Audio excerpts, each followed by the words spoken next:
Alright, I'm going to talk a little bit about the ignition system on this engine. I've already got the distributor cap off. Let me just stick that back on there just for looks. Okay, simple as this.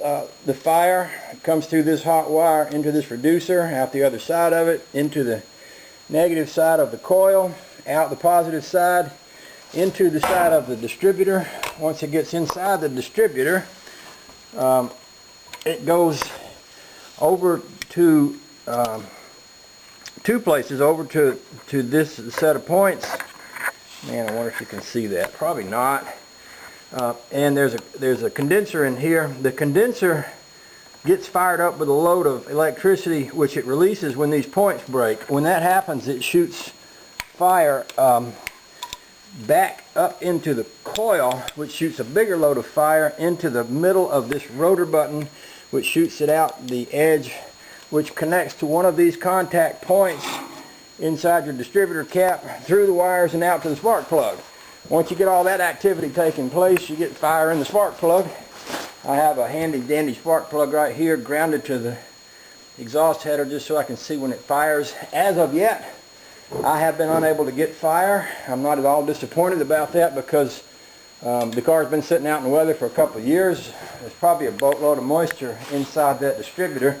Can you believe it? Today is Christmas Day and I can't get a can of WD-40. I've got a can around here that doesn't work. So WD-40 is basically excellent for chasing away moisture. Tomorrow morning I'll get some, squirt it in that distributor cap, coat all the wires inside and out. We'll see if we have fire. If we have fire, and we have the engine turning over, pretty much all we need after that is a good carburetor on there and some gas. Fire this baby up. That is the plan. Thanks for watching. Hope everybody's having a nice day now. Bye-bye. I'll show you right now how I'm cranking this thing, although I do have a switch up here.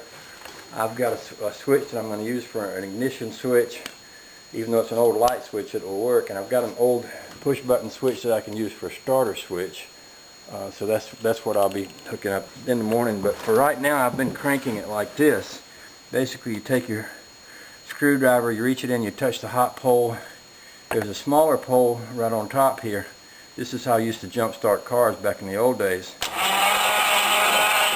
there she is, she's turning over.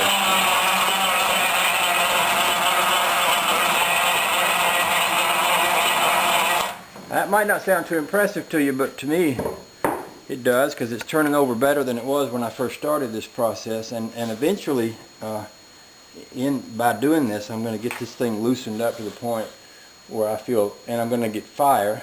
And once I get fire and it's loosened up and turning over pretty well, I'll put a good carburetor on here, get the fuel pump hooked up, get some gas run to it, and crank it. I want to hear it run.